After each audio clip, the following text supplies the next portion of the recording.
रोशनी के दिनों ने ली करवट, रेणुका के हाथ लगेगा एक और बड़ा सबूत। रोशनी रोएगी मगरमच्छ का आंसू, रेणुका निकालेगी रोशनी को घर से धक्के मारकर बाहर। जी हाँ दोस्तों, बताते हैं आपको सब कुछ, लेकिन उससे पहले क्या दोस्तों आप भी देखना चाहते हैं कि रेणुका को पता चले रोशनी की सच्चाई के बारे में, तो दोस्तों अपनी राय हमें कमेंट बॉक्स में जरूर बताएं। दोस्तों आप कमिंग एपिसोड में आपको जल्द ही देखने को मिलने वाला है कि जब रोशनी रेणुका के पैरों में गिरकर माफ़ी मांगती हुई दिखाई देगी और बोली, काकू प्लीज़ मुझे माफ़ कर दो और मैं आपको अपनी माँ की तरह मानती हूँ, लेकिन जो भी मैंने गुस्से में बोला वो मुझे माफ़ कर दो और मेरा ऐसा कोई भी इरादा नहीं था और ना ही ऐसे मुझे कुछ बोलना चाहिए था कि आपको इतना ज़्यादा दुख हो। लेकिन आज मुझे अपनी गलती का एहसास हो रहा है कि मैंने आपसे इतना बड़ा झूठ बोलकर आखिर यह सब कुछ कर क्या लिया। वहीं परेश भी रेणुका को समझाने की कोशिश करता हुआ दिखाई देगा और बोलेगा कि रेणुका, इसमें सिर्फ और सिर्फ रोशनी की गलती नहीं है, जो तू सिर्फ और सिर्फ रोशनी को सजा दे रही है, और अगर तू ऐसे ही करती रहेगी तो अगर तू रोशनी को सजा देगी तो मैं तेजस को सजा दूंगा। इसलिए यही सही रहेगा कि तू रोशनी को माफ़ कर दो और उसके साथ में सही बर्ताव कर।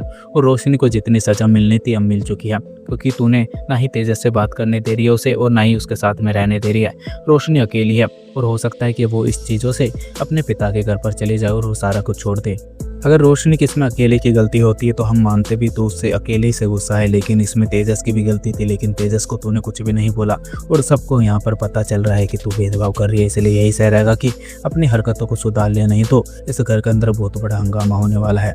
लेकिन रेणुका जब सुनती हुई दिखाई देगी कि हो सकता है कि रोशनी अपने पिता के घर पर चले जाए और अगर उसके पिता को पता चलेगा कि उसके साथ में इतना ज़्यादा बुरा बर्ताव हुआ है तो हो सकता है रेणुका के लिए कितनी ज़्यादा बड़ी प्रॉब्लम क्रिएट हो जाए। रेणुका रोशनी से इस बात पर बात करने लगेगी, लेकिन आरती की थाली इस बार साइली को मिलने वाली है तो साइली को यकीन ही नहीं होगा कि रेणुका आगे से उससे बोल रही है कि आज वो दिवाली की आरती करे। इस सचिन और साइली की आंखों में आंसू आ जाने वाले हैं और दोनों को यकीन नहीं होता हुआ दिखाई देगा कि रेणुका वाकई में ही आज साइली को इतनी इंपॉर्टेंस दे रही है, जो कि रोशनी को बिल्कुल भी पसंद नहीं आएगी। और रोशनी एक बार फिर से बड़ी चाल चलती हुई दिखाई देने वाली है ताकि रेणुका की नज़रों में साइली और भी ज़्यादा गिर सके और एक बार फिर से वो अपने घर के अंदर इंपॉर्टेंस बना सके। लेकिन इस बार रेणुका रोशनी के बातों में आने ही नहीं वाली और उससे उल्टा सीधा बोलती हुई दिखाई देगी और उससे उसकी औकात दिखाता रहेगी, जो कि रिया और साइली को काफ़ी ज़्यादा अच्छा लगता हुआ दिखाई देगा। लेकिन वहीं दूसरी तरफ दोस्तों देखने को मिलेगा कि जब